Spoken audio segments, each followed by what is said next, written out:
A declaração aqui é muito grande. Não tem um banhado aqui no Mostará. Cadê essa?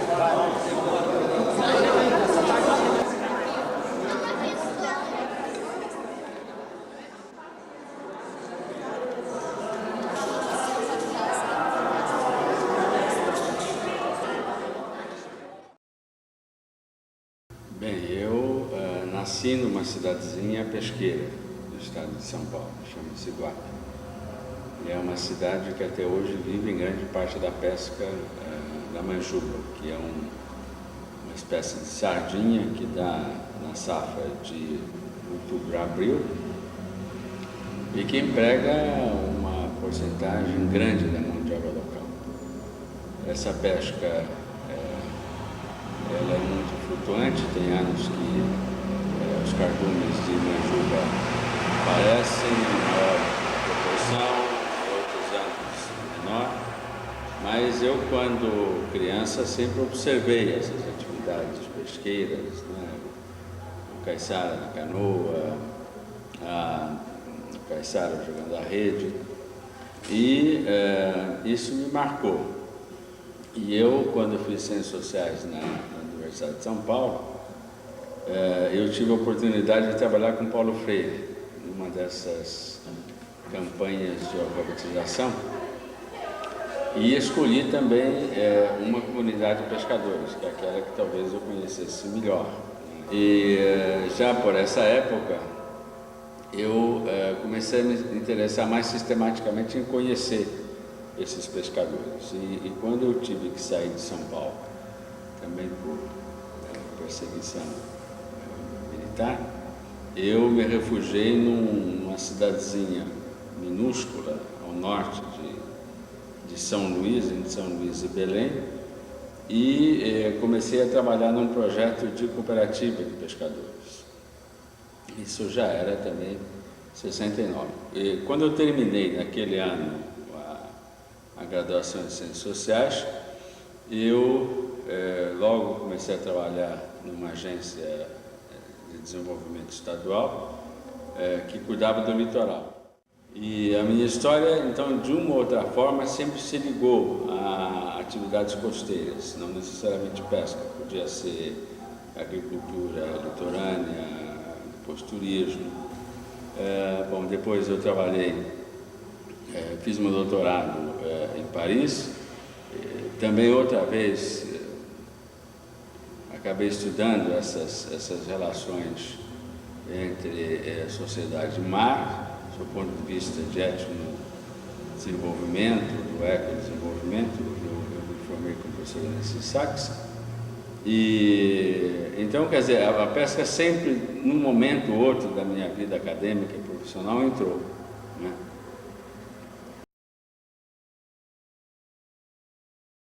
Dificilmente no Brasil quem faz antropologia aplicada tem algum respeito na academia, especialmente na Universidade de São Paulo, que é uma universidade muito elitista.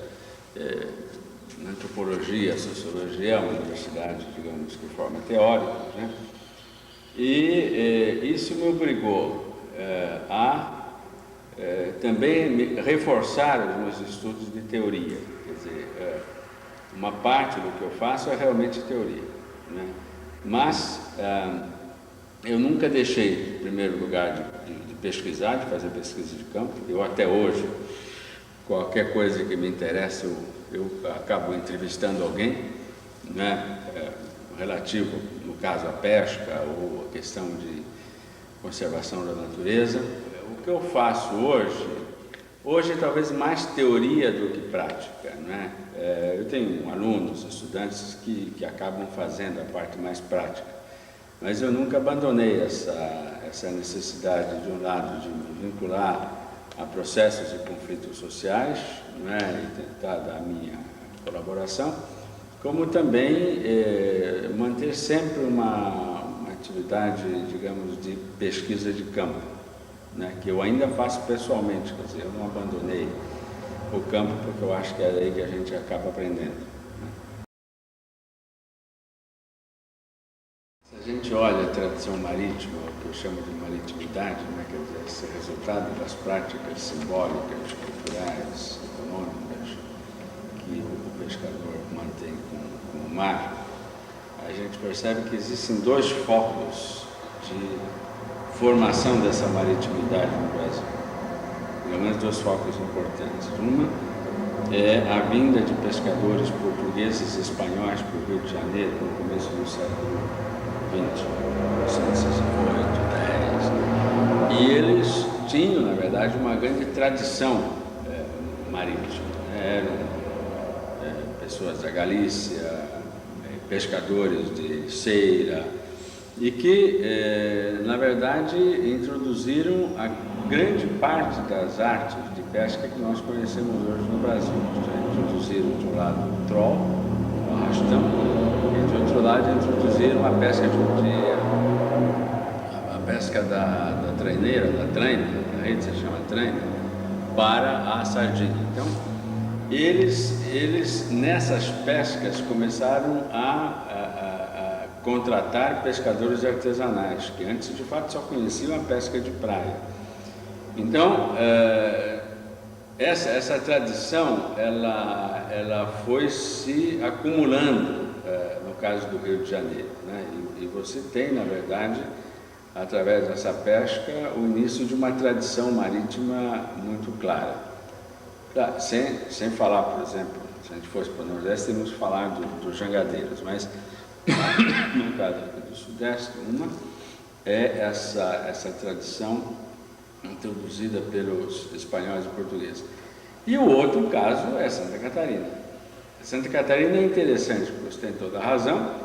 Os ilhéus que vieram para cá eram fundamentalmente agricultores.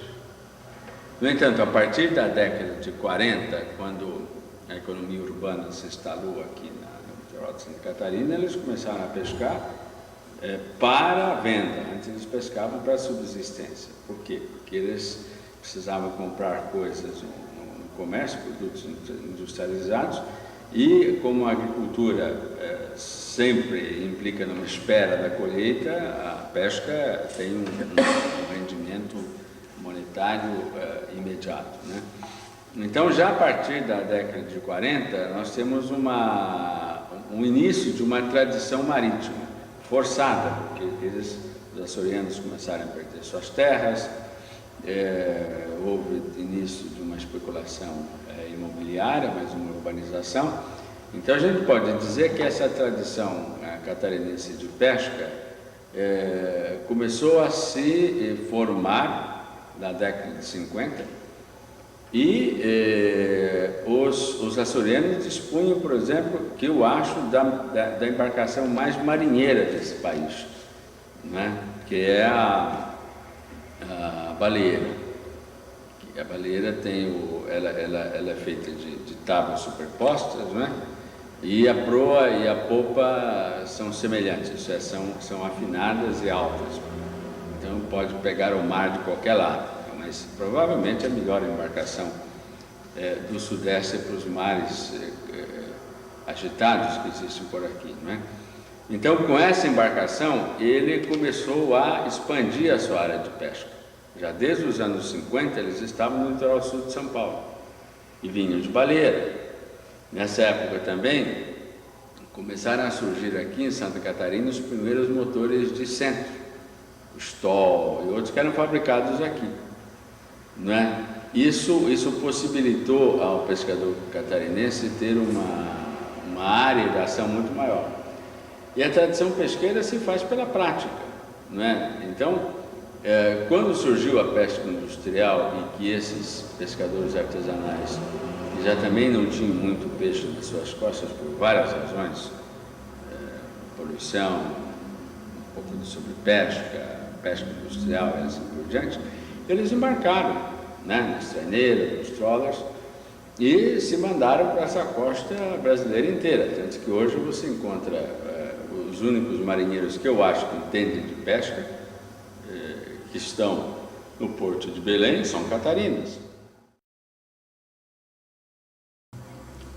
Duas coisas. Primeiro, a pesca, isso eu já tinha dito na minha palestra, essa relação do pescador com o mar acaba sendo uma relação praticamente quadridimensional, não é nem bidimensional, né? É uma relação muito mais complexa que a relação, por exemplo, do camponês mantém com a terra, que é uma relação que na verdade inclui ele próprio, não é?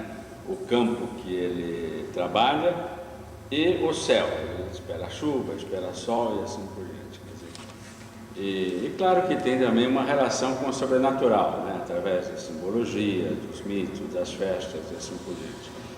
O pescador é obrigado a acrescentar um outro elemento nessa tridimensionalidade, que é exatamente o mar, né? Que é um elemento muito mais móvel, muito mais imprevisível, né?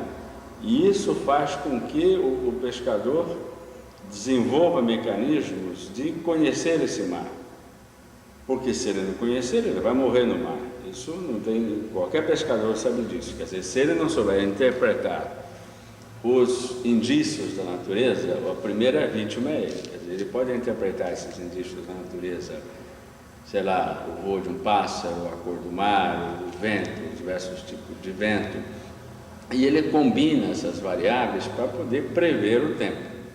Isso é algo fundamental na vida do pescador, porque isso lhe permite sobreviver, né? Caso contrário, ele acaba perecendo no mar. Então isso sempre me fascinou, essa complexidade do pensamento do pescador, e que sempre foi um pouco desprezado pela universidade, sobretudo pelas ciências naturais, né? Que acham que o modelo reducionista da biologia é aquele que resolve as questões.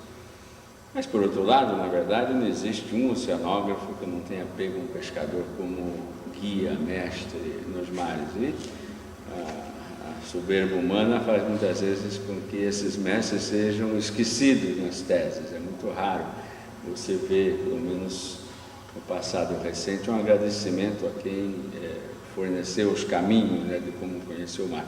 Isso está mudando, é verdade. Então, essa complexidade da apreensão dos fenômenos marítimos, que resulta não só do conhecimento da observação, mas das práticas sociais e culturais. Quer dizer, o conhecimento se transforma em instrumento de captura. Se ele não conhecer a biologia do peixe, os comportamentos do peixe, seja na desova, seja na migração e assim por diante, ele também não vai caçar nada, não vai pescar coisa nenhuma. Então, esse conhecimento do mundo natural, ele é fruto, de um lado, né, dessa experiência acumulada de observação, que isso para mim também é ciência, porque a ciência não é nada mais do que isso. O que é ciência? Observar regularidades e tirar conclusões, na verdade. E é isso que também o pescador faz. Existem algumas diferenças dos conhecimentos, né? Mas o fundamental é isso mesmo. O Lévi-Strauss deixou isso muito claro, eu acho, né? As semelhanças entre o conhecimento do concreto e o chamado conhecimento científico. Então, esse conhecimento se alia à prática, né? Quer dizer, a prática também é uma geradora de conhecimentos e experiências, né, empíricas. E isso faz com que a relação do pescador com o mar seja extremamente complexa, quer dizer, uma relação de observação, de conhecimento, e relação que também gera outros conhecimentos a partir das práticas de pesca. Quer dizer, cada vez que ele entra numa canoa ou num barco para capturar um determinado cardume com uma determinada tecnologia, ele está selecionando forma de comportamento a partir dessa bagagem de conhecimento gerado pela prática, pela informação dos mais velhos, mas eu diria que muito mais pela prática. O pescador transmite muito pouco conhecimento oralmente, né? O pescador geralmente não fala no mar, então o outro tem que observar. Os sistemas mais complexos, por exemplo, de localização no mar, o sistema de caminho e cabeço, que se usa no Nordeste, né, pelo qual um determinado pesqueiro submerso, uma rocha encontrada casualmente por um pescador, ela pode ser redescoberta, isto é, o pescador pode voltar a essa laje submersa usando um sistema de triangulação em terra. Não tem GPS, não tem bússola, não tem nada. Então, isso faz parte do segredo do pescador. Quer dizer, o pescador, ele, quanto mais lajes submersas ele controlar e conhecer, mais ele vai pescar. Então, ele não tem nenhum interesse em repassar esse conhecimento para os outros, senão ele vai ter competidor. Eu acho que, em primeiro lugar, existe na história do Brasil uma participação pontual, é verdade, ao longo do século XIX, de rebeliões organizada por grupo de pescadores, né, tanto no norte quanto no nordeste. Então, quer dizer, o pescador que é tido como uma categoria muito tranquila, muito subjugada, em momentos da história ele se rebelou contra o pagamento de dízimo ao rei, pelo preço do pescado, sempre rebeliões muito desordenadas, rebeliões. É bom lembrar que foram jangadeiros do Ceará que se recusaram a transportar escravos vindos da África para a terra. Eles não desembarcavam os escravos. Isso apesar de todas as ameaças, né, dos donos de escravos e assim por diante. Isso foi um dos elementos, até isso já foi o voto em 1870, por aí, e isso foi um dos elementos que contribuiu para a campanha abolicionista, quer dizer, uma categoria que resiste à pressão escravocrata. Por outro lado, é verdade que essa questão da organização de pescadores, isso é verdade que, de um lado, existe um segredo, o que digamos, eliminaria um pouco a competição entre eles. Existem pescas que são altamente socializadas, né? Tainha é uma pesca que exige colaboração e não é a única, não é? Então, mas existe um elemento cultural na pesca que é interessante.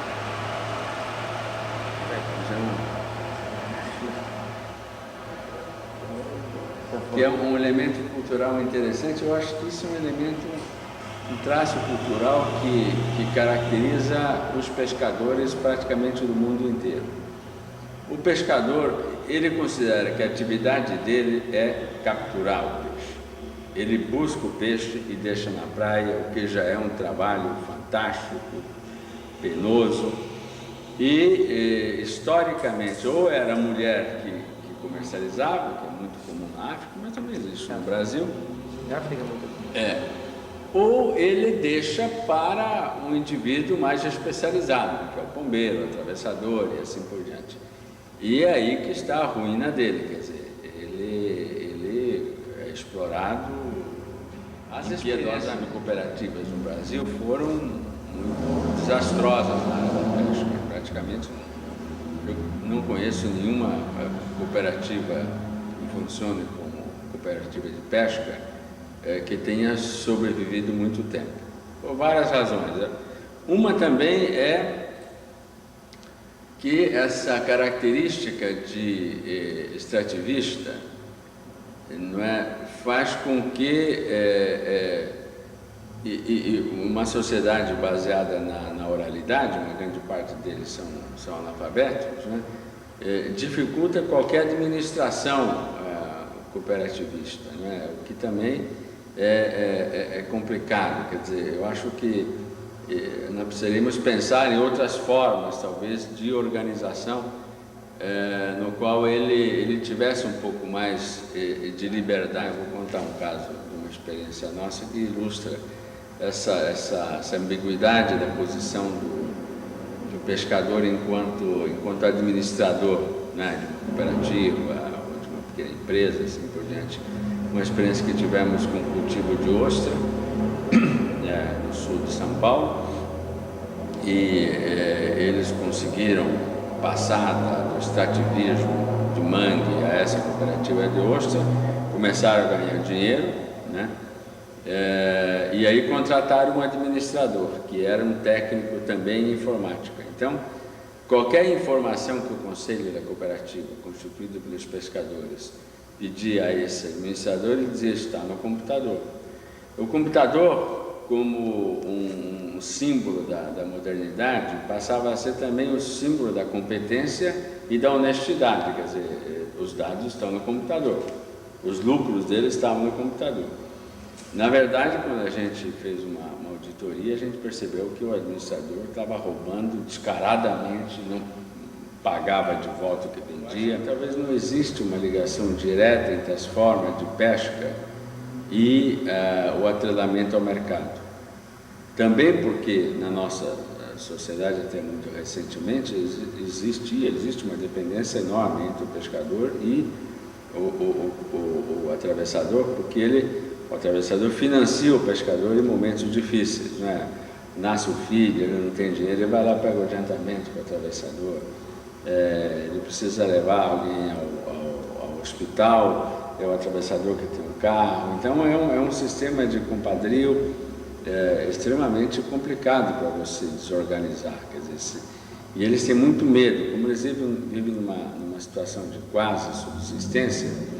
Qualquer erro de estratégia deles em relação à comercialização pode jogá-los na pobreza, na miséria. Então, é uma situação um pouco ambígua, né? A partir dos anos 60, esse termo começou a ser utilizado no Brasil para se confrontar à produção industrial. E eu devo dizer que nos anos 60, mas eu acho que até agora, eu sempre utilizei de alguma forma um enfoque neomarxista para interpretar esses fenômenos, né? E a ideia do artesanato pesqueiro é que se baseia no fato do pescador dominar o processo produtivo na sua quase totalidade, menos a comercialização, né? Então, é um artesão no sentido de um profissional mesmo, né? Que é dono dos seus meios de produção. Quando ele é dono da canoa, ele também pode ser dono do seu próprio conhecimento, ele vai pescar individualmente. Quer dizer, o artesanato pesqueiro tem muito a ver com esse controle do processo produtivo. Ele foi regulamentado nos anos 60 de uma forma meio esdrúxula. O IBAMA, a SUDEP, passou a considerar artesanal os barcos de menos de 10 toneladas brutas, que são barcos grandes, mas a verdade é que é o tipo de conceito que não pode ser generalizado para o Brasil inteiro.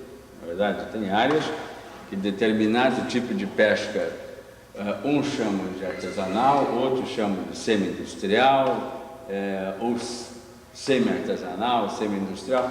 Por quê? Porque, na verdade, se trata de uma gama de procedimentos técnicos e de organização social em que é muito difícil se estabelecer limites, na verdade. Isso varia muito de região para região, né? Então, existe uma confusão nessa denominação, e não só artesanal, né, mas também industrial e empresarial já é mais simples, né, talvez seja mais clara. Mas a confusão reflete a complexidade dessa pequena pesca, né, que é muito difícil de você delimitar por padrões exclusivamente tecnológicos, né? Agora, como o Estado sempre quer ter uma visão muito clara, ele pega a tecnologia para delimitar o que é artesanal. A tecnologia, na verdade, é um aspecto do artesanal, mas a pesca artesanal inclui relações familiares ou comunitárias na escolha da tripulação, né? Significa também um controle através do conhecimento, né, de todo o processo produtivo, mas cada vez que se relança o debate, né, afinal, vamos